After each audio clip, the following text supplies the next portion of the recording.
महारानी जी बधाई हो, राजकुमार प्रहलाद गुरुकुल से आ रहे हैं। सच?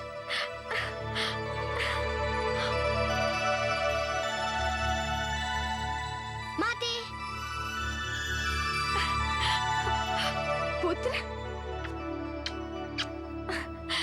कितने दिनों से तेरे आने की प्रतीक्षा में मैं एक एक घड़ी गिन रही थी। कैसा है तू पुत्र? मैं सकुशल हूँ माते। गुरुकुल के कठोर जीवन ने मेरे पुत्र को कितना कुम्हला दिया है। गुरुकुल का जीवन कठोर होता है माते, परंतु इस कठोरता में आनंद ही आनंद है। बस कुछ याद आता था तो तुम्हारे हाथ का भोजन। जब भी मैं भोजन करता था मेरे सामने तुम्हारा मुख आ जाता था। हाय मेरा पुत्र, अब मैं नित दिन तुझे अपने हाथों से भोजन कराऊंगी। पुत्र, तेरी देखभाल तो मैं स्वयं करूंगी। महारानी की जय हो। सभागार से महाराज का संदेश आया है। उन्हें राजकुमार के आने की सूचना मिल चुकी है। वे चाहते हैं कि कुमार से वे सभागार में ही मिले। चलो ये भी अच्छा हुआ, इसी समय महाराज से भेंट हो जाएगी। चलो पुत्र। भगवान हिरण्यकशिपु की, भगवान हिरण्यकशिपु की, भगवान हिरण्यकशिपु की, भगवान हिरण्यकशिपु की, भगवान हिरण्यकशिपु की, भगवान हिरण्यकशिपु की, भगवान हिरण्यकशिपु की, भगवान हिरण्यकशिपु की, भगवान हिरण्यकशिपु की, भगवान हिरण्यकशिपु की।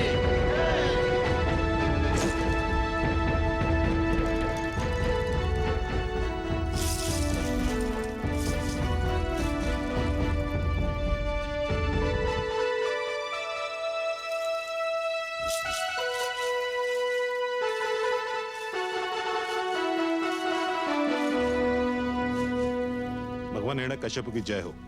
कौन है ये दुष्ट? भगवान, इन दुष्टों को हमने बार बार टोका, आपका आदेश सुनाया, चेतावनी भी दी, किंतु इन्होंने विष्णु की पूजा नहीं बंद की। पाप, महापाप।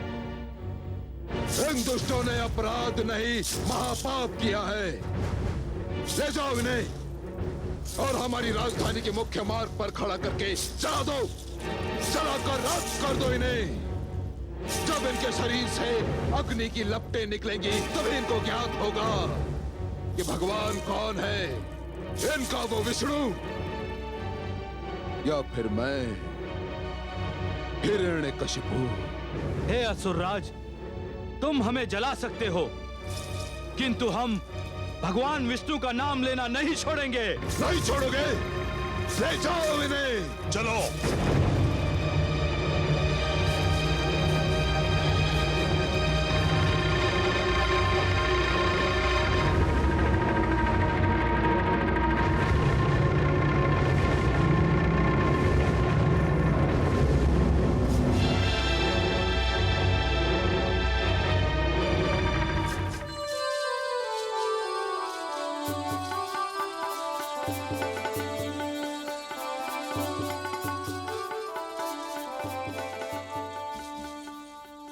पिताश्री। प्रहलाद,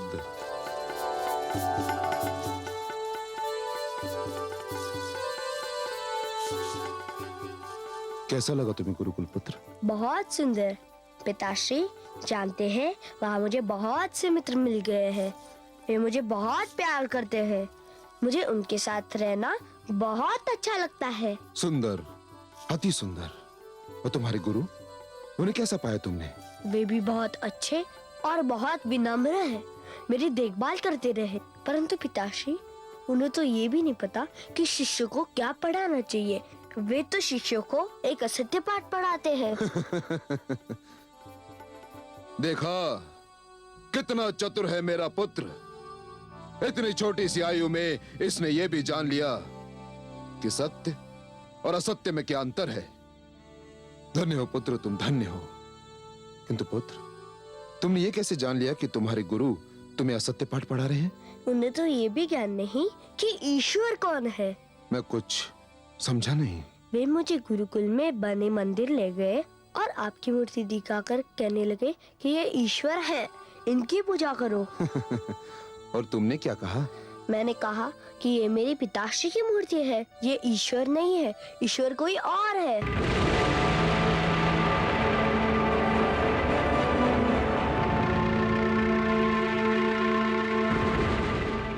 फिर ईश्वर कौन है? कौन है ईश्वर? आपको भी नहीं पता? लगता है कि आपके गुरु ने भी आपको नहीं बता कि ईश्वर कौन है। मैं तुम्हारे मुख से सुनना चाहता हूँ कि ईश्वर कौन है। बताओ। चलिए, आपके गुरु ने नहीं बता तो मैं ही बताए देता हूँ। ईश्वर वे है जो कण कण में बसते हैं, हर मन में बसते हैं, चारों ओर बसते हैं। श्री सागर जिनका बसेरा है, शेषनाग जिनकी शैया है, उनका नाम है वासुदेव श्री विष्णु। मेरा पुत्र।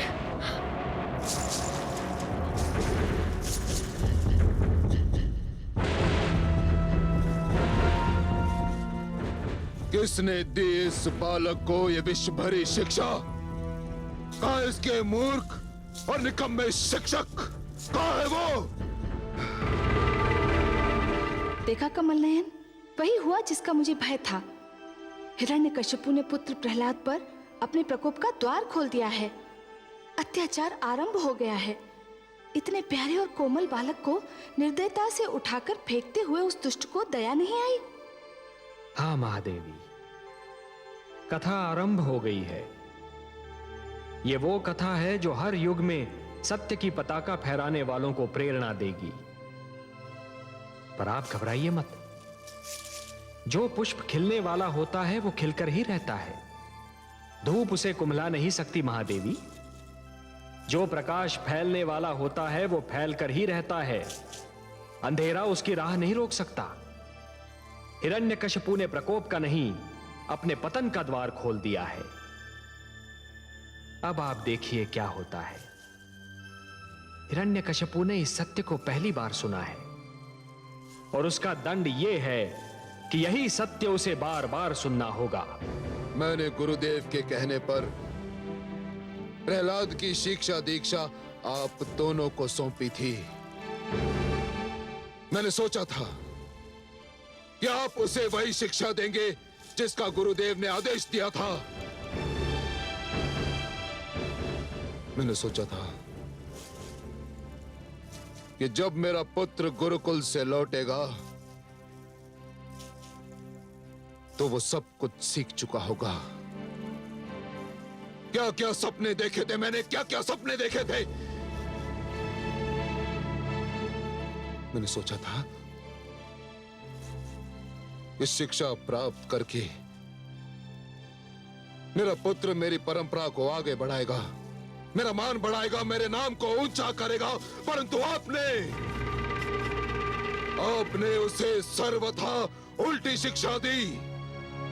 उसे वो नाम बताया जिसे सुनकर मेरे कानों में विष खुल जाता है, मेरे तन मन में आग लग जाती है, और वो नाम है विष्णु विष्णु विष्णु। भगवान, बस मैं कुछ नहीं सुनना चाहता, कुछ नहीं। ले जाइए उसे और उसके मस्तिष्क में भरे कूड़े करकट को निकाल बाहर कीजिए और उस मूर्ख को बताइए ईश्वर कौन है। कौन है ईश्वर? मैं आप दोनों को अंतिम बार क्षमा कर रहा हूं, अंतिम बार समय दे रहा हूं। उस मूर्ख का भ्रम दूर कीजिए।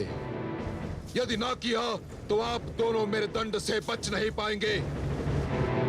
इससे पहले कि मेरे संयम का बांध टूट जाए, चले जाइए यहां से, चले जाइए।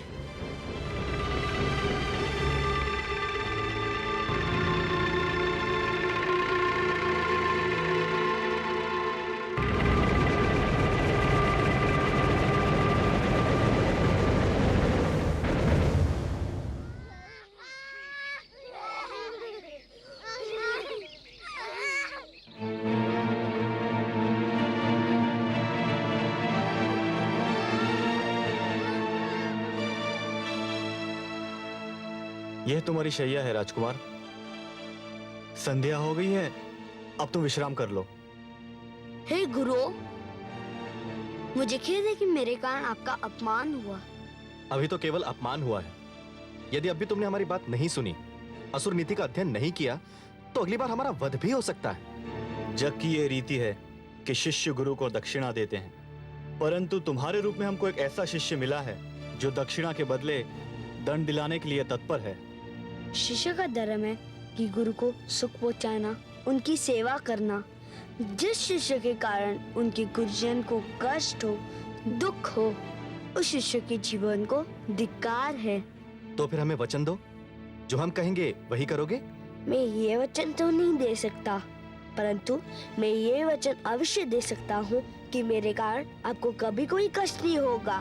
तुम्हारे मुख से कभी तो इतने मधुर बोल निकलते हैं कि मन प्रसन्न हो जाता है, और कभी ऐसे कटु वचन बोलते हो कि हमारे प्राण सूख जाते हैं। कटु वचन? मैं कभी कटु वचन नहीं बोलता। आप सत्य वचन को कटु वचन क्यों कहते हैं? हाँ हाँ वही, परंतु तुम्हारा सत्य हमारे विचारों से मेल नहीं खाता। वह इसलिए गुरुजन कि मेरी और आपकी विचारधारा में अंतर है, परंतु आप चिंता ना करें, मैं अपने विचारधारा का सारा उत्तरदायित्व तो अपने सिर ले लूंगा। आप पर कभी आँच नहीं आने दूंगा, यह मेरा वचन है। ठीक है, अभी विश्राम करो। भोर होने पर देखेंगे कि तुम हमको भगवान हिरण्यकश्यप के प्रकोप से कैसे बचाते हो। चलो भ्राताशण।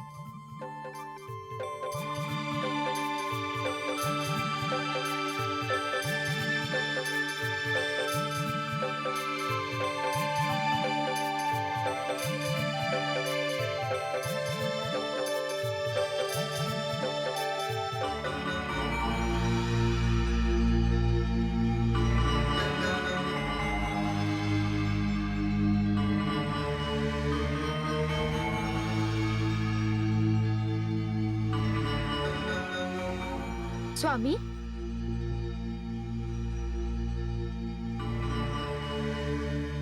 आप अभी तक नहीं सोए? नींद नहीं आ रही है महारानी। तुम्हारे पुत्र ने मेरी आंखों की नींद छीन ली है। मेरा पुत्र? क्या वो आपका पुत्र नहीं? यही तो खेद है महारानी कि मेरा ही पुत्र मुझी से विद्रोह कर रहा है। मेरा ही रक्त मुझी को ललकार रहा है।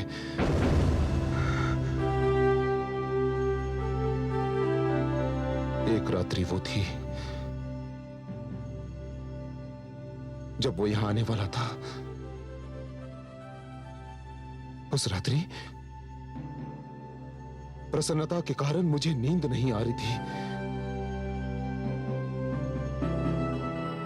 और एक रात्रि ये है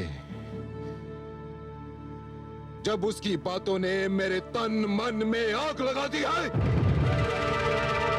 और आज मुझे क्रोध के कारण नींद नहीं आ रही है महारानी। आपका पुत्र अभी छोटा है स्वामी। परंतु महारानी, मैं ये सहन नहीं कर सकता कि सारा संसार मुझे ईश्वर मानता है और मेरा ही पुत्र अपने मन में विष्णु की मूर्ति बसाए बैठा है। विष्णु की मूर्ति हठ धर्मी पर तुला हुआ है वो। यह बालहट है, और बालहट का उत्तर क्रोध से देना उचित नहीं स्वामी। हम उसे प्यार से समझाएंगे तो वो अवश्य मान जाएगा। पुत्र है, उस पर प्यार भी आता है, किंतु विद्रोही है, इसलिए उस पर क्रोध भी आता है। मुझे भय है महारानी, कहीं मेरा क्रोध मेरे प्यार की सीमा को लांघ ना जाए। उसे मुझे ईश्वर मानना ही होगा। ऐसा ही होगा स्वामी, आप उसके गुरुजनों पर भरोसा कीजिए। महारानी, और यदि ऐसा नहीं हुआ तो पुत्र प्रहलाद की मृत्यु निश्चित है, निश्चित है, निश्चित है।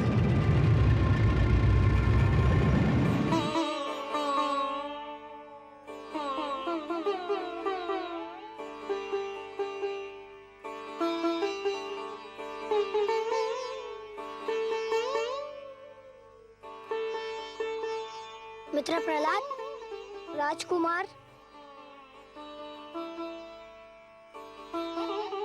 क्या हो गया इन्हें? इनकी तो सांस भी नहीं चल रही है। कहीं मर तो नहीं गया हमारा मित्र? चलो गुरुजन को बताते हैं।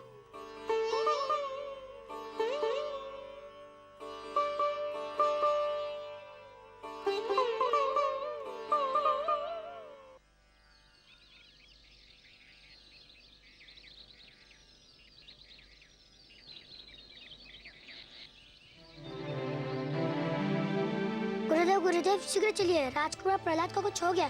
क्या हो गया है? उनकी सांस नहीं चल रही क्या? है। हाँ गुरुदेव, लगता है वे मर गए। क्या कह रहे हो? यह तो अनर्थ हो जाएगा। चलो भ्राता, चलो चलो। प्रहलाद, शिष्य प्रहलाद, राजकुमार, राजकुमार की सांस नहीं चल रही है,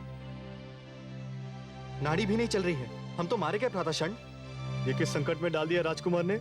अगर भगवान हिरण्यकशिपु को सूचना मिल गई तो अनर्थ हो जाएगा भ्राता।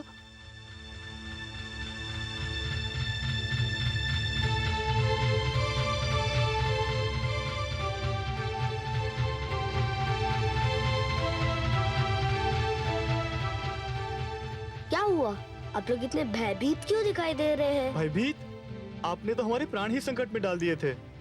क्यों? हम तो समझे थे कि आपको कुछ हो गया है। कुछ नहीं हुआ था मुझे। कुछ नहीं, परंतु यह सब क्या था? हे गुरुजन, आप लोग अकारण घबरा गए। कुछ नहीं हुआ था मुझे, मैं तो केवल योगाभ्यास कर रहा था। योगाभ्यास?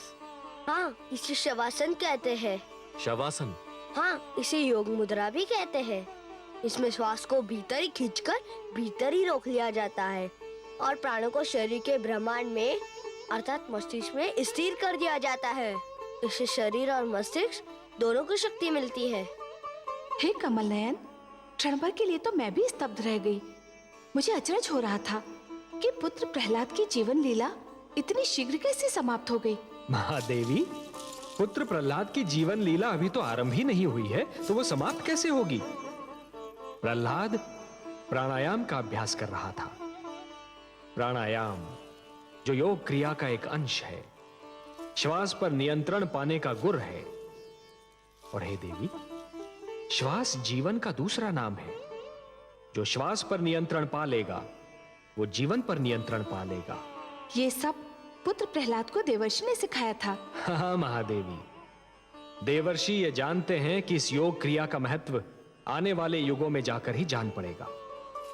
आने वाले युगों में धरती पर जनसंख्या इतनी बढ़ जाएगी, इतने नित नए आविष्कार होंगे कि वातावरण दूषित हो जाएगा, प्राणवायु विषैली हो जाएगी और उस समय श्वास पर यह नियंत्रण मानव के लिए बहुत उपयोगी सिद्ध होगा। आप सत्य कह रहे हैं सर्वज्ञ। आने वाले युगों में योग क्रिया हर समुदाय, हर वर्ग के स्त्री पुरुषों के लिए स्वस्थ जीवन का आधार बन जाएगी। और प्रहलाद के लिए तो यह और भी आवश्यक है महादेवी, क्योंकि अब उसके जीवन में जो घटनाएं घटने वाली हैं उनमें उसकी ये योग क्रिया ही उसका साथ देगी।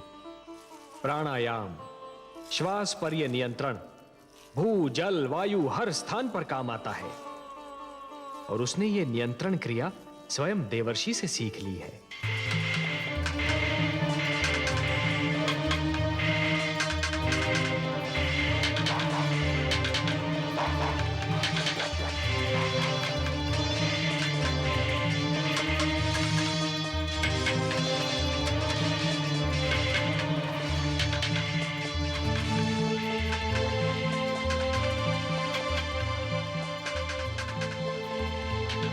राजकुमार,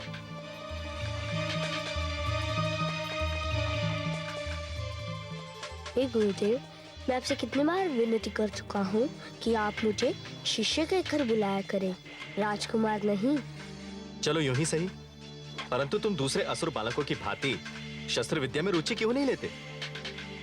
हे गुरुजन, शस्त्र विद्या जितनी सीखनी आवश्यक है मैं सीख चुका हूँ। शस्त्र विद्या के नाम पर ये बालक जो कुछ सीख रहे हैं वह मन को हिंसा की ओर खींचता है और मुझे हिंसा में कोई रुचि नहीं। परंतु शिष्य जिनके हाथों में शस्त्र होते हैं वही तो वीर कहलाते हैं। शस्त्र उनके हाथों में होते हैं जिनके मन में भय का वास होता है। जिनके मन में भय नहीं होता उनके हाथों को शस्त्र की आवश्यकता नहीं होती। तुम तो विचित्र नीति बता रहे हो शिष्य। शस्त्र तो शक्ति का प्रतीक होता है। हे आदरणीय गुरुदेव, मूर्ख शस्त्र को अपनी शक्ति समझता है और बुद्धिमान अपनी भीतरी शक्ति को अपना शस्त्र समझता है। बुद्धि की शक्ति को कोई नहीं हरा सकता। हे गुरुजन, हमें मित्र प्रहलाद की बातों में बड़ा आनंद मिलता है। मित्र प्रहलाद, हमें भी कोई कथा सुनाओ। शस्त्रों के खेल में हमें भी आनंद नहीं आता। मूढ़ बालक, राजकुमार प्रहलाद की चाल चलने जाएगा तो स्वयं अपनी चाल भूल जाएगा तू। किंतु गुरुदेव, हम अपने आंखों से देख चुके हैं मित्र प्रहलाद जो कहते हैं सत्य सिद्ध होता है। हम भी इनका अनुसरण करना चाहते हैं। मूर्खो, तुम तो संभवतः बच भी जाओ, परंतु यदि भगवान हिरण्यकश्यप को इस बात की सूचना मिल गई तो तुम्हारे माता पिता का जीवन संकट में पड़ जाएगा। देखा मित्रों, शस्त्र हाथों में होते भी तुम भयभीत हो गए। अपने मन में उन्हें बसा लो जो मेरे मन में बसे हुए हैं। सारा भय दूर कर देंगे। मेरे भगवान विष्णु हृदय से हर भय दूर कर देते हैं। मित्र प्रहलाद, हमें भी कोई कथा सुनाओ ना। भ्राता अमर्क, क्या हम इस बालक को शिक्षा दे सकते हैं? नहीं भ्राता षंड, उल्टे यही हमें शिक्षा दे रहा है। ये तो हमारे लिए बहुत बड़ा संकट खड़ा कर रहा है। पता नहीं इस संकट का उपाय है भी या नहीं। केवल एक उपाय है। क्या? आओ मेरे साथ।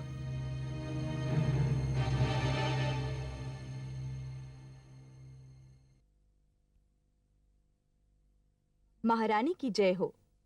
गुरुकुल से गुरु षंड और गुरु अमर्क आए हैं और आपसे मिलना चाहते हैं। इस समय इतनी रात्रि को? कहते हैं कोई बहुत आवश्यक कार्य है। ठीक है, भेज दो। जी महारानी।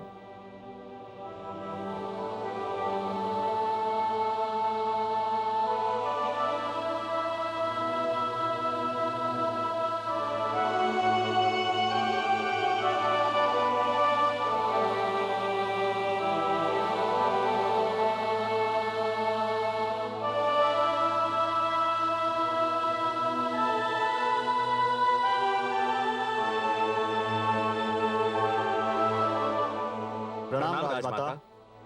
प्रणाम गुरुजन। सब कुशल तो है ना? कुशल होता तो इतनी रात्रि को आपको कष्ट देने का साहस नहीं करते राजमाता। क्या बात है? राजकुमार प्रहलाद को असुर नीति, असुर संस्कृति, असुर विद्या किसी में कोई रुचि नहीं है। मैं स्वयं बहुत चिंतित हूँ। गुरुजन, आप उसे थोड़ा और समझाने का प्रयास कीजिए। हम तो समझा समझा कर हार चुके हैं राजमाता, परंतु राजकुमार ने जो अपने मन में मान लिया है उसके अतिरिक्त वे कुछ और मानने को तैयार ही नहीं। राजमाता, हमें भय है कि भगवान हिरण्यकश्यप ने राजकुमार प्रहलाद की बातें सुन ली तो वे समझेंगे कि हमने उन्हें यह शिक्षा दी है, जबकि इसमें हमारा कोई दोष नहीं है। यही नहीं राजमाता, हमें भय है एक नया संकट भी खड़ा होने वाला है। हाँ राजमाता, राजकुमार प्रहलाद विष्णु को अपना ईश्वर मानते हैं और उनकी देखा देखी बाकी विद्यार्थियों पर भी रंग चढ़ने लगा है। हमारे असुर शिष्य भी असुर धर्म से दूर होते जा रहे हैं राजमाता। समस्त विद्यार्थी उनके रंग में रंगते जा रहे हैं। भगवान हिरण्यकश्यप को सूचना मिल गई तो अनर्थ हो जाएगा राजमाता। समझ में नहीं आता, क्या करूं? हे राजमाता, राजकुमार आपसे बहुत प्रेम करते हैं। आप चलकर उन्हें समझाएं। हमें विश्वास है कि वे आपकी अवश्य सुनेंगे। हम यही विनती लेकर आपके पास में आए थे। आप कहते हैं तो मैं आपके साथ अवश्य चलती हूँ। उसे सीधी राह पर लाने का प्रयास करती हूँ। धन्य है राजमाता।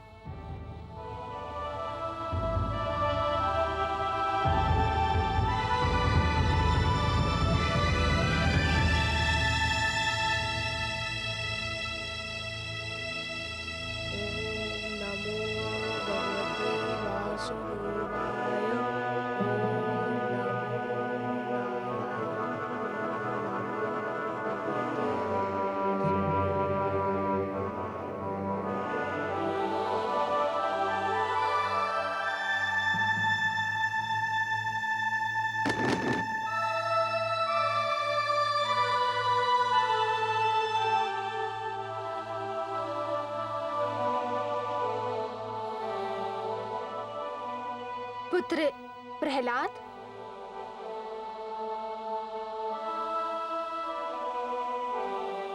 माते,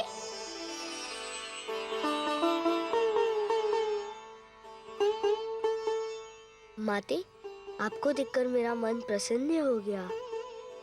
परंतु आपको कष्ट करने की क्या आवश्यकता थी? मुझे बुला लिया होता। पुत्र, यदि आधी रात्रि को मुझको राजभवन छोड़कर तुम्हारी कुटिया तक आना पड़ा तो इसका अर्थ जानते हो पुत्र? नहीं माते। इसका अर्थ ये है कि मैं बहुत विचलित हूँ, दुखी हूँ पुत्र। विचलित? दुखी? पर किसके कारण? तुम्हारे कारण पुत्र। मेरे कारण? हाँ पुत्र, तुम्हारे कारण। तुम जिस प्रकार अपने विचारों को व्यक्त करते हो उसके कारण। परंतु माते, अपने विचारों को व्यक्त करना तो हर एक का अधिकार है। अवश्य है पुत्र, परंतु एक का अधिकार दूसरे के लिए हानि बनने लगे तो हर एक को सोचना चाहिए कि अधिकार का प्रयोग किस सीमा तक किया जाए। आइए माते, स्थान ग्रहण कीजिए। अब आप ही बताइए माते, मुझे क्या करना चाहिए? जानते हो पुत्र, तुम्हारे दोनों गुरु कितने चिंतित हैं? क्षमा करें माते, वे चिंतित नहीं, भयभीत है। भयभीत इसलिए कि वे जानते हैं कि वे हम सबको जो शिक्षा दे रहे हैं वो शिक्षा सत्य पे आधारित नहीं है। वे जानते हैं कि वे अपने विद्यार्थियों से जिन विचारों को मानने के लिए कह रहे हैं उन विचारों पर स्वयं उनको संदेह है। वे जिस बात पर विश्वास का प्रचार करते हैं उस पर स्वयं उन्हें विश्वास नहीं है। वे मेरे कारण चिंतित नहीं है माते, अपने झूठे पाखंड के कारण भयभीत हैं। पर मैं भी भयभीत हूँ। जिस दिन से तूने महाराज को रुष्ट किया है मेरी तो रातों की नींद उड़ गई है। हर पल यही भय रहता है कि तेरा क्या होगा, और यदि तुझे कुछ हो गया तो मैं क्या करूंगी? भय को मन से निकाल दीजिए। जब आप नहीं जानती कि आपका क्या होगा, मैं भी नहीं जानता कि मेरा क्या होगा, तो फिर इसके लिए सोचना क्या? सब भगवान पर क्यों ना छोड़ दिया जाए? क्योंकि होगा तो वही जो ईश्वर चाहेगा। क्या होगा, क्या होने वाला है, ये भी केवल वही जानता है। फिर हम क्यों चिंता करें? जितनी सरलता से तू चिंता से मुक्त हो सकता है मैं कैसे हो सकती हूँ? मेरे लिए तो एक और मेरा पति है और दूसरी ओर मेरा पुत्र, और उन दोनों की चिंता में फंसी मैं, एक पत्नी, एक माता, जो न इस पार जा सकती है न उस पार। मैं क्या करूं? आप भी मेरे ईश्वर पर विश्वास कीजिए, सब कुछ उसी पर छोड़ दीजिए। भय या चिंता के स्थान पर मन में ये सत्य बसा लीजिए कि यश अपयश, जीवन मरण सब ईश्वर के हाथ में है। जिसके साथ वो है उसकी ना कोई चिंता है ना भय।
भगवान हिरण्यकशिपु की शक्ति इतनी रात्रि को कहां से आ रही है? पुत्र प्रहलाद से मिलने का मन कर रहा था, उसी से मिलकर आ रही हूँ। आपने अकारण ही कष्ट किया महारानी। मैं स्वयं कल उसे अपने सभागार में बुलाने वाला हूँ। कल? नहीं स्वामी, इतनी शीघ्र मत बुलाइए उसे। उसकी शिक्षा में बाधा आएगी। अभी कुछ दिन और उसे गुरुकुल में ही रहने दीजिए। इसका अर्थ ये हुआ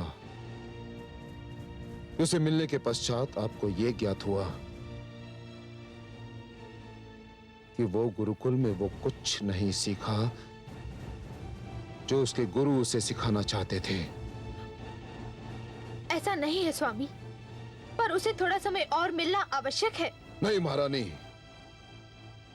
मैं और अधिक समय नहीं दे सकता। ये प्रश्न भगवान हिरण्यकशिपु के मान सम्मान का है। ये प्रश्न हमारे अभिमान का है। मैं कल ही सेनापति अश्वमित्र को भेजकर प्रहलाद को सभागार में बुलाने का आदेश देता हूं।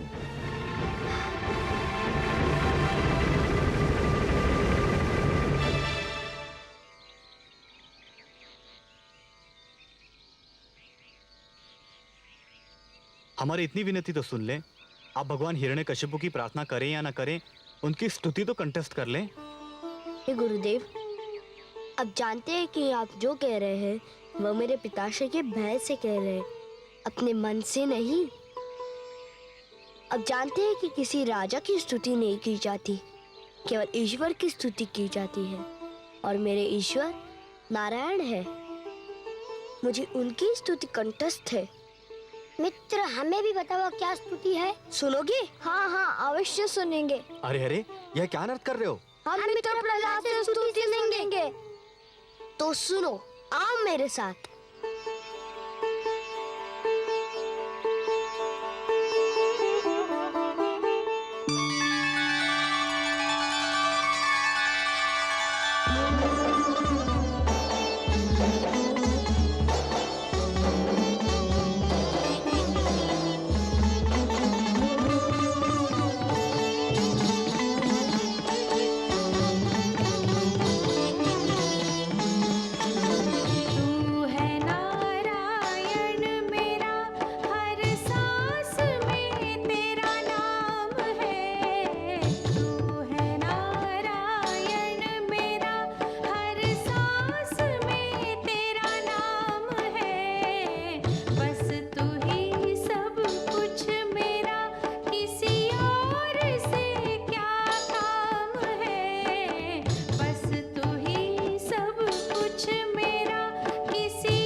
अपराध, ये तुम क्या कर रहे हो? राजकुमार, राजकुमार की जय हो। भगवान हिरण्यकश्यप ने आपको आपके दोनों गुरुओं सहित सभागार में उपस्थित होने का आदेश दिया है। आपको अभी चलना होगा। आपको मेरा वचन याद है गुरुजन? हाँ।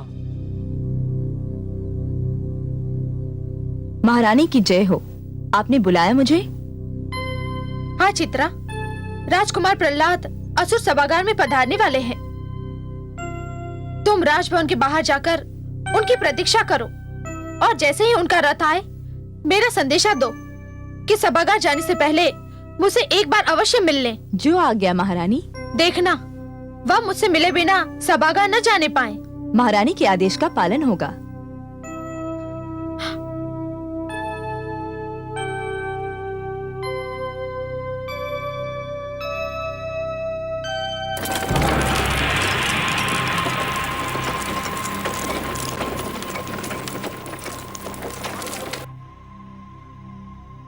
आइए।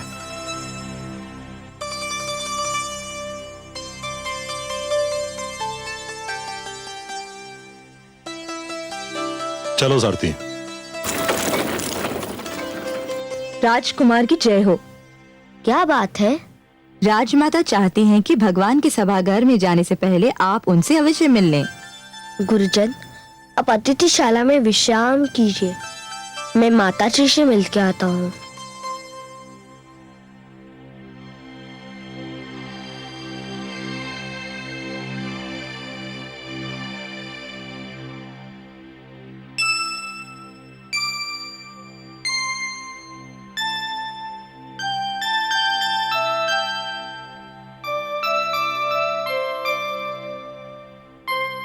माते, पुत्र, मेरा पुत्र, मेरे प्राण, मेरे नैनों की ज्योति, बस एक बार मेरी एक बात मानेगा? कहिए माते।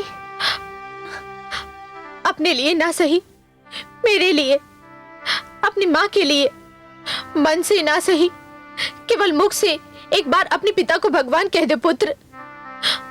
मन में तू जो मानता है वही मान, एक बार मुख से कह दे।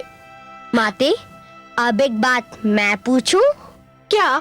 यदि आप किसी के विषय में ये सुन ले कि उसके मुख पर कुछ और रहता है, मन में कुछ और, तो आप ऐसे व्यक्ति के विषय में क्या सोचेंगी? क्या आप ऐसे व्यक्ति को ढोंगी नहीं कहेंगी? माते, क्या आप चाहेंगी कि आपका पुत्र, आपके नैनों की ज्योति, एक चरित्रहीन व्यक्ति के रूप में जाना जाए, जिसके मुख पर कुछ और रहता है, मन में कुछ और? पर पुत्र, वो तुम्हारा वध कर देंगे, तुम्हें मार डालेंगे। यदि विधाता ने मेरी मृत्यु का रूपवध निर्धारित किया है और मेरी मृत्यु के लिए आज ही का दिन चुना है, तो माते, मैं मुख से कुछ भी कहूँ, मुझे आज ही मरना होगा।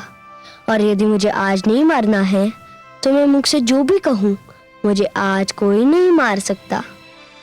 माते, माँ से पुत्र को बल मिलता है। ईश्वर पर विश्वास के पश्चात आप ही का प्यार मेरी सबसे बड़ी शक्ति है। चलिए माते, पिताश्री प्रतीक्षा कर रहे होंगे।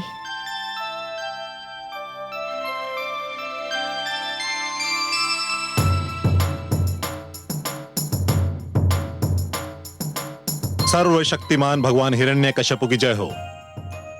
महारानी कायाधु और राजकुमार प्रहलाद उपस्थित हो रहे हैं।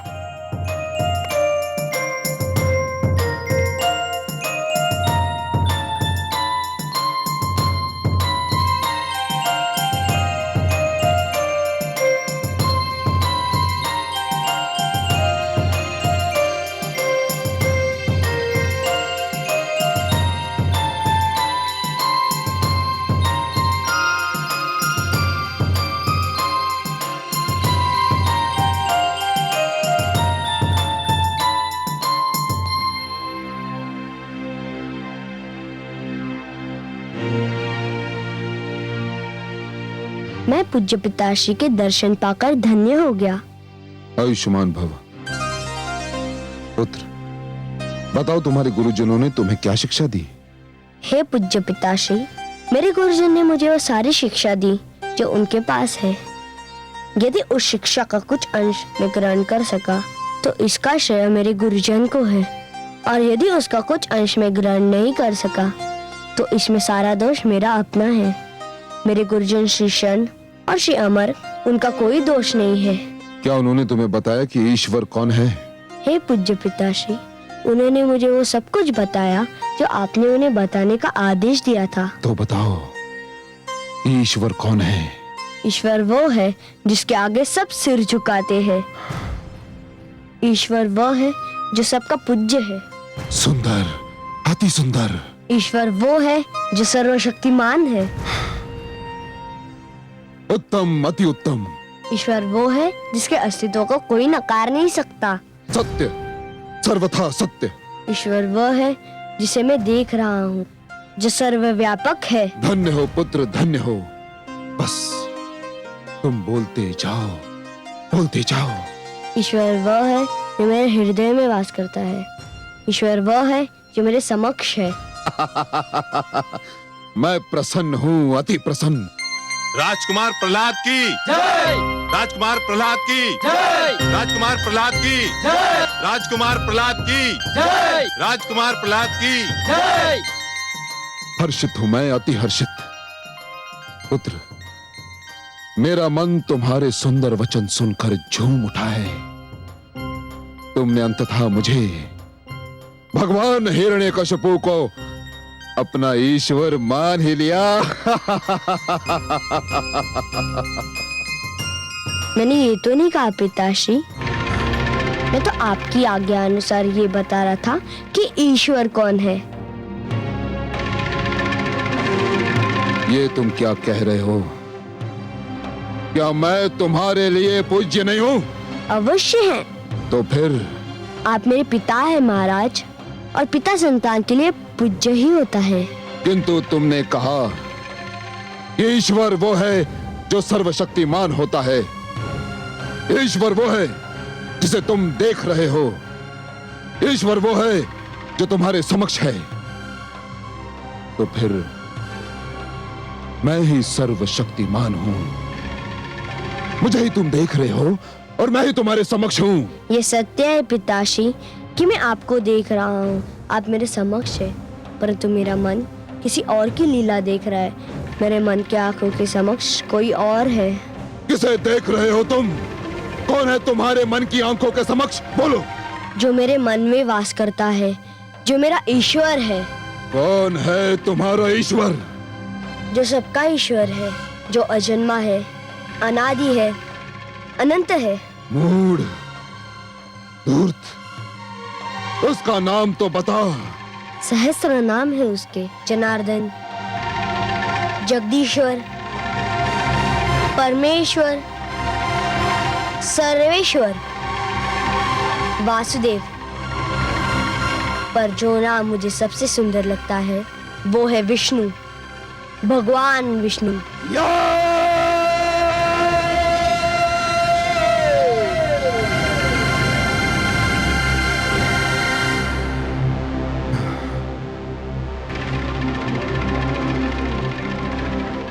हे दुर्बुद्धि, दुर्मते, अभागे, किसने दिया तुझको ये उपदेश? किसने दिया? पिताश्री, हृदय में बसे हुए भगवान विष्णु तो जगत के उपदेशक है, परमात्मा है। उनके सिवा कौन किसी को कुछ सिखा सकता है? तो तू अपने विष्णु के सिवा किसी और को ईश्वर मानने को तैयार नहीं? हाँ नहीं पिताश्री, जिसने श्री विष्णु को ईश्वर मान लिया हो वह किसी और को ईश्वर कैसे मान सकता है? सामंतो, देखते क्या हो, बंद कर दो इस धूर्त का। नहीं महाराज, दया कीजिए इस पर, दया कीजिए। जो विष्णु को भगवान मानता हो वो किसी भी दया के योग्य नहीं है। ठीक कहा स्वर भानु ने। सामंतो, मेरे इस मूढ़ पुत्र पर खड़क के ऐसे प्रहार करो किसके शरीर के टुकड़े टुकड़े हो जाएं। प्रहार करो इस पर। नहीं महाराज, आपका पुत्र है प्रहलाद, अपने पुत्र को क्षमा कर दीजिए। ये मेरा पुत्र है? नहीं, ये तो विष्णु का दूत है, मेरा बैरी है, राजद्रोही है। सामंतो, वध कर दो इसका। हे आसु सामंतो, जो भगवान विष्णु मुझ में है वह तुम्हारे भीतर भी है और इन शस्त्रों में भी है। ओम नमो नारायण, ओम नमो भगवते। देखते क्या हो, वध कर दो इसका। क्या हुआ महादेवी? करुणा सागर, असुर सामंतों के इतने सारे खड्ग और बेचारे प्रहलाद का अकेला कोमल शरीर, कितना अत्याचार हो रहा है, देखा नहीं आपने? और प्रहलाद ने क्या कहा, सुना नहीं आपने? उसने तो कहा कि उन असुरों के भीतर भी मैं हूं। जब वो भयभीत नहीं है तो आप भयभीत क्यों हैं? तनिक इस अनुपम दृश्य को देखिए तो सही। ओम नमो नारायण, ओम नमो भगवते वासुदेवाय। प्रहार करो इस पे, प्रहार करो। ओम नमो भगवते वासुदेवाय। ओम नमो नारायण, ओम नमो भगवते वासुदेवाय। ओम नमो नारायण, ओम नमो भगवते वासुदेवाय। ओम नमो नारायण, ओम नमो भगवते भैरव, वासुदेवाय। क्या हो गया तुम्हारे शस्त्रों को? क्या इनकी धार पलट गई?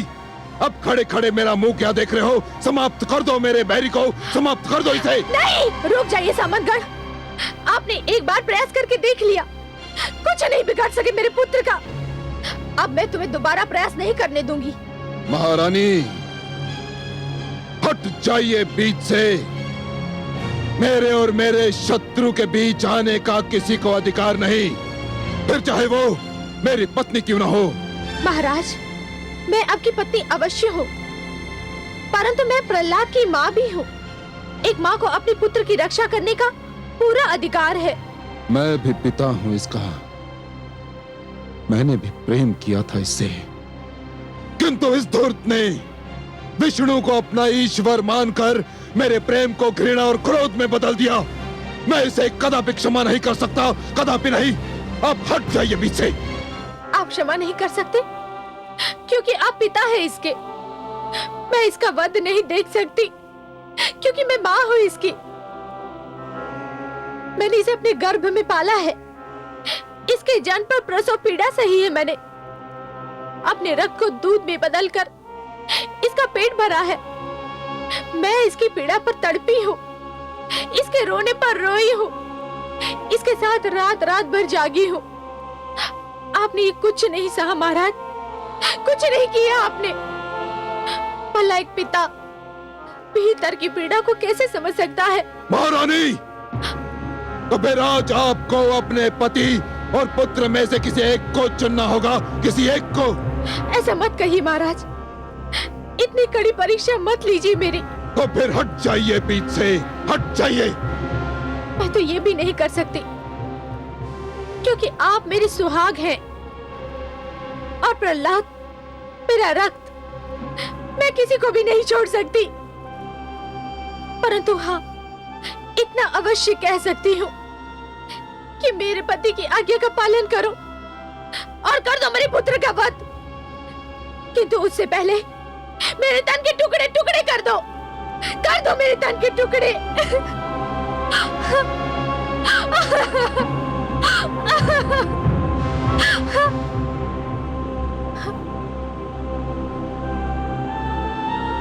आप रुक क्यों गए? कर दीजिए मेरे पुत्र का वध। अपने भगवान की आज्ञा का पालन करिए।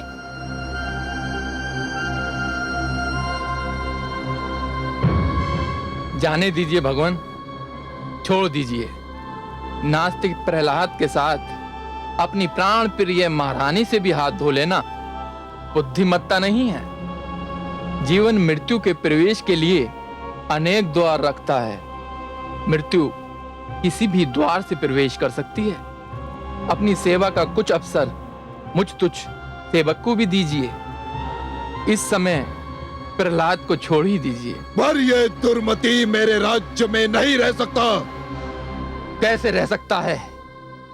विष्णु के दूत और भगवान हिरण्यकशिपु के पुजारी एक ही चार दीवारी में कदापि नहीं रह सकते। सामंतो, मेरे इस अभागे पुत्र को राज्य की सीमा से बाहर खदेड़ दो और घोषणा कर दो कि जो भी इसे जल देगा उसे जल प्राप्ति के सारे साधनों से वंचित कर दिया जाएगा। जो भी इसे अन्न देगा उसके अन्न भंडार फूंक दिए जाएंगे और जो भी इस बालक को अपनी छत के नीचे आश्रय देगा उसके घर का विध्वंस कर दिया जाएगा। घोषणा कर दो और ले जाओ इस दुष्ट को मेरे आंखों के सामने से, ले जाओ इसे।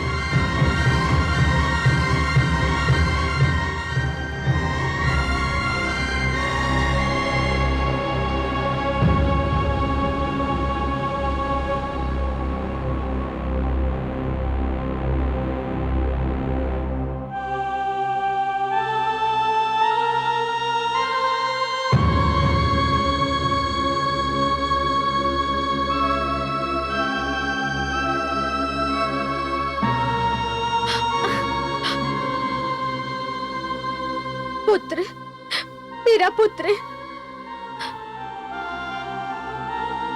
माते, तुमने मातृत्व का धर्म निभाया। संसार ऐसी माताओं को सदा याद रखेगा। मुझे तुम पर गर्व है, तुमसे प्यार है, परंतु मेरी चिंता मत करो। मेरे साथ वही होगा जो विधाता ने मेरे भाग्य में लिख दिया है। मैं अपने पिता के आदेश का पालन कर रहा हूँ, तुमसे दूर जा रहा हूँ। हो सकता है ये सब भी मेरे श्री विष्णु भगवान की इच्छा से हो रहा हो।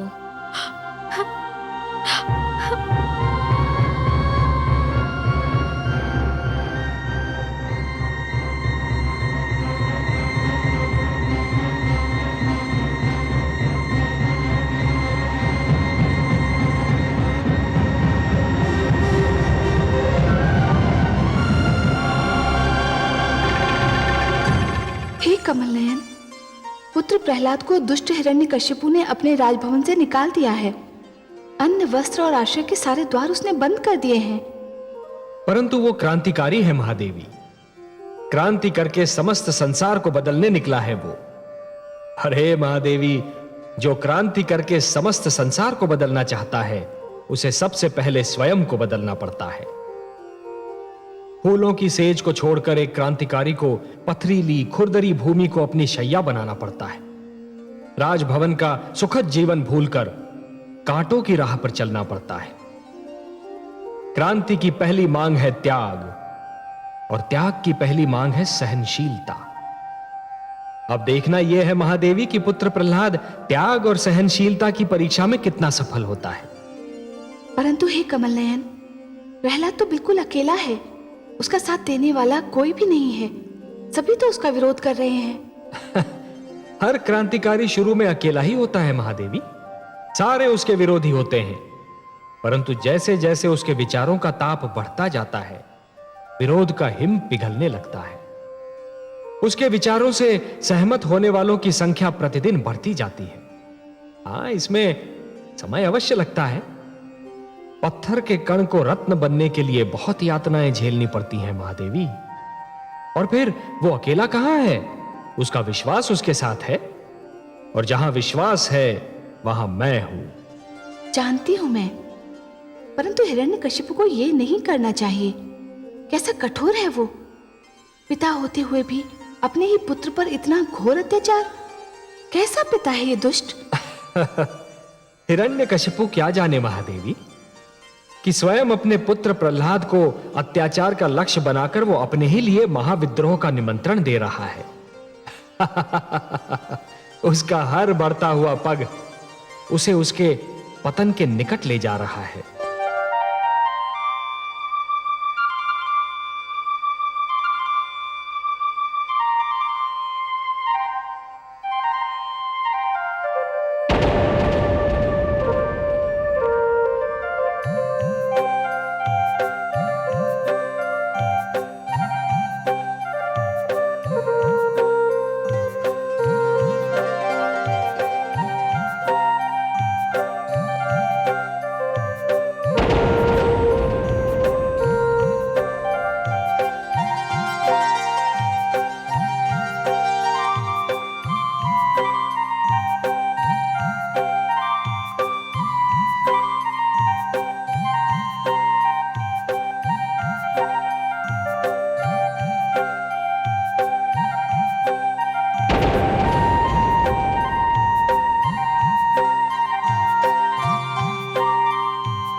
भगवान, ये रक्त कैसा? हो ना हो मेरा पुत्र किसी संकट में है। न जाने क्या बीत रही होगी उस पर। क्या हुआ महारानी? अरे ये रक्त कैसे निकल आया? आप तो विश्राम कर रही थी। पता नहीं, लगता है ये रक्त मेरे पुत्र की पीड़ा का संकेत दे रहा है।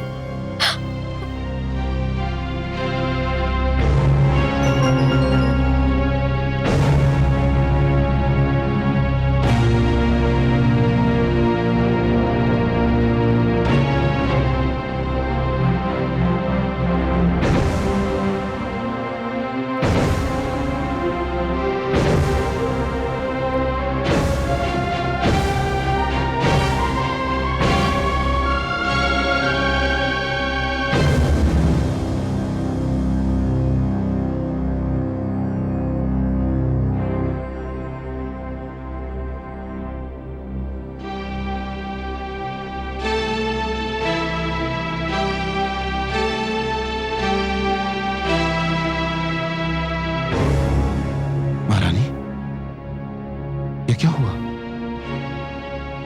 ये रक्त कैसा? आपको चोट कैसी लगी महारानी, बताइए। चोट मुझे नहीं लगी है स्वामी, लगता है हमारे पुत्र को चोट लगी है कहीं। पुत्र को चोट लगती है तो माता को पीड़ा होती है। नाम मत लीजिए उसका मेरे सामने, नाम मत लीजिए उसका मेरे सामने। वो मेरा पुत्र नहीं, वो मेरा बैरी है। मैं तो आपके पांव से बहते हुए रक्त को देखकर चिंतित हूं। मेरा रक्त आपको इतना चिंतित कर रहा है, पर पुत्र के शरीर से जो रक्त बह रहा होगा वह भी तो आपका रक्त है, आपका अपना रक्त। उसकी कोई चिंता नहीं है आपको? उसे क्षमा कर दीजिए स्वामी। नहीं महारानी, सब कुछ हो सकता है किंतु ये नहीं हो सकता। मैं अपने भाई के हत्यारे विष्णु और उसके भक्तों को कदापि क्षमा नहीं कर सकता, कदापि नहीं महारानी। हाँ, यदि वो अपनी भूल सुधार ले, विष्णु का नाम लेना छोड़ दे, मुझे ईश्वर मान ले, तो मेरी बाहें और मेरे मन के द्वार उसके लिए खुले हैं।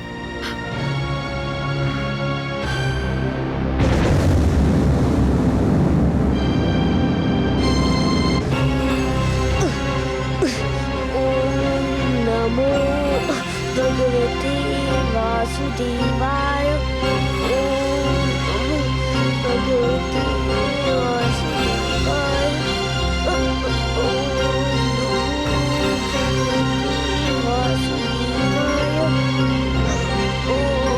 नमो भगवते वासुदेवाय। ओम नमो भगवते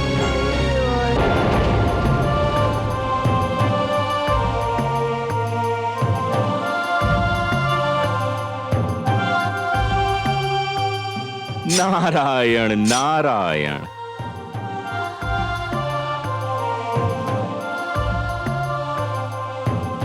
प्रणाम देवर्षि। आयुष्मान भव। पुत्र, कांटों पर क्यों चल रहे थे? तुम अपना मार्ग बदल भी तो सकते थे। गुरु अपने ही पढ़ाए पाठ को भूल जाने को कह रहे हैं।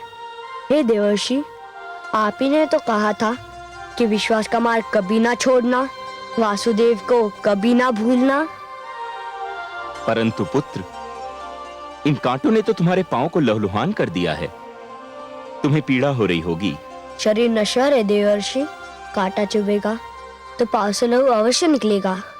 शरीर को पीड़ा भी होगी, पर केवल शरीर को, आत्मा को नहीं। मेरी आत्मा को तो श्री विष्णु के महामंत्र ने अपनी सुरक्षा में ले लिया है। शरीर पीड़ा झेल रहा है, परंतु आत्मा आनंद विभोर हो रही है। पर अब तो मुझे कांटों के कारण जो पीड़ा हो रही थी उसमें भी आनंद मिल रहा है।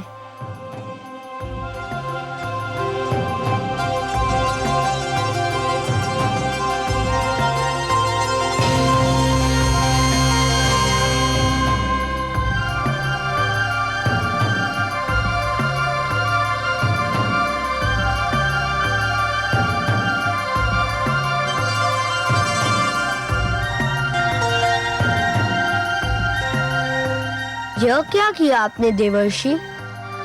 यह रक्त तो मेरा साहस बढ़ा रहा था, यह पीड़ा तो मुझे आनंद ही रही थी। धन्य हो पुत्र। आज ज्ञात हुआ कि सत्य के मार्ग की यात्रा में कुछ ऐसे क्षण भी आते हैं जब पथिक आगे निकल जाता है और मार्गदर्शक पीछे छूट जाता है। तुमने तो मुझ जैसे मार्गदर्शक को भी पीछे छोड़ दिया। मुझे केवल अकेलापन सता रहा था, आप आए तो मेरा अकेलापन दूर हो गया। मैं तो केवल एक हूं पुत्र। तुम्हारा अकेलापन दूर करने के लिए तो पूरा एक दल तैयार हो चुका है। नारायण नारायण।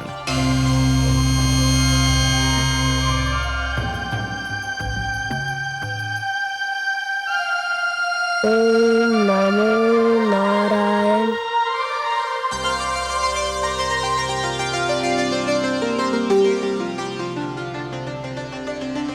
शिष्यों ठहरो।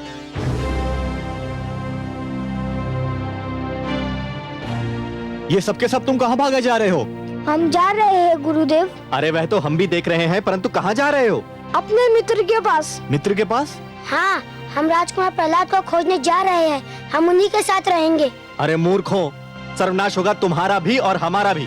अगर भगवान हिरण्यकशिपु को इस बात की सूचना मिल गई तो तुम्हारा तो सत्यानाश होगा ही, हमारा जीवन भी संकट में पड़ जाएगा।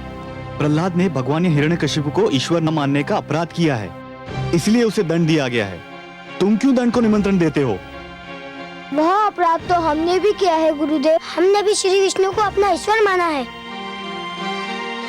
ओम नमो भगवते वासुदेवाय। ओम नमो भगवते वासुदेवाय। अरे मूर्खों, सत्यानाश हो तुम्हारा, रुक जाओ। हे भगवान, रक्षा करो हमारी। भ्राता अब तो गए, हम भी और तुम भी। सदा की भांति इस बार भी आपका वचन सत्य सिद्ध हुआ। पुत्र प्रहलाद सचमुच अकेला नहीं है। असुर गुरुकुल के समस्त विद्यार्थी उसके विचारों से सहमत दिखाई दे रहे हैं। महादेवी, बाल अवस्था में मन की स्थिति कोमल होती है, उपजाऊ भूमि की भांति। इस अवस्था में जो भी विचार मन की धरती में बो दिए जाएं, बहुत सरलता से जड़ पकड़ लेते हैं। उच्च विचार, उच्च आदर्श और जीवन के उच्च लक्ष्यों को बालकों के मन में बो देने के लिए बाल्यावस्था सबसे सुहानी ऋतु होती है। हाँ कमल नयन, मैंने स्वयं देखा है। पुत्र प्रहलाद ने असुर बालकों के मन में सुंदर विचारों के बीज डाले हैं और अब उनमें प्रेम की खेती लहलहा रही है। परंतु हे दया सिंधु, पुत्र प्रहलाद न जाने कब से भूखा प्यासा भटक रहा है। मुझे उसकी यह दशा देखकर बहुत दुख हो रहा है। कैसे होगा उसके पोषण का प्रबंध? हिरण्यकशिपु ने तो उस पर जीवन के सारे द्वार बंद कर दिए हैं। प्रकृति ने तो अपने द्वार बंद नहीं किए ना महादेवी। हिरण्यकशिपु ने आपके पुत्र प्रहलाद पर जितने द्वार बंद किए हैं, वो सारे द्वार प्रकृति स्वयं अपने हाथों से उसके लिए खोल देगी।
हे भगवान विष्णु, यदि आपकी यही इच्छा है कि मैं कुछ ना खाऊं, कुछ ना पीऊं, भूखा प्यासा ही रहूं, तो यही सही।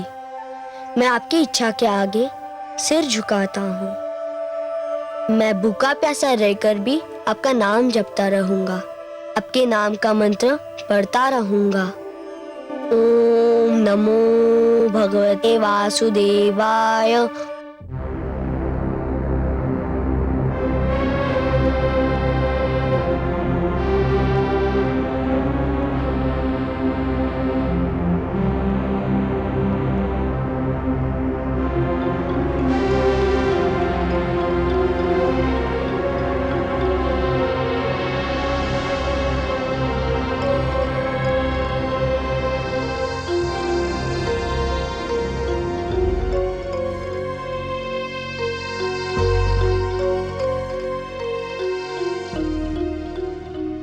भगवान, भोजन परोसा जा चुका है।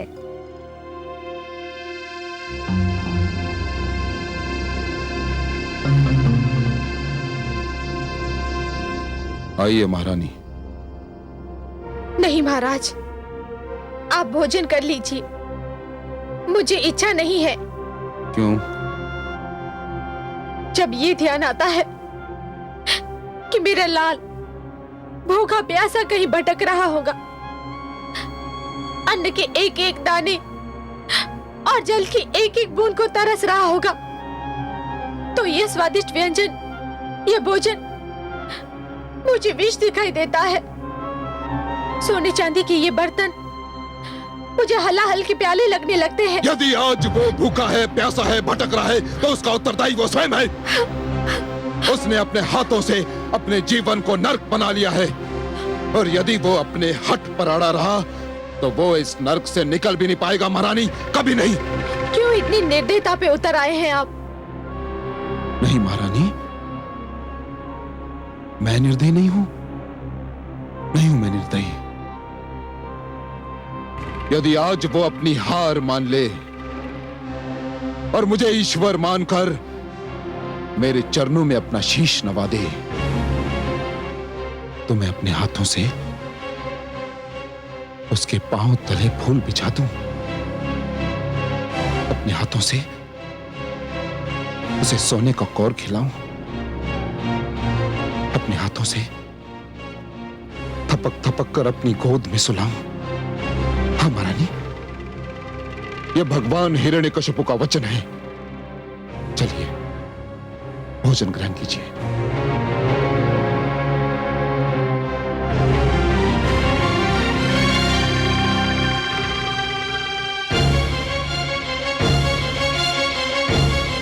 हे स्त्री,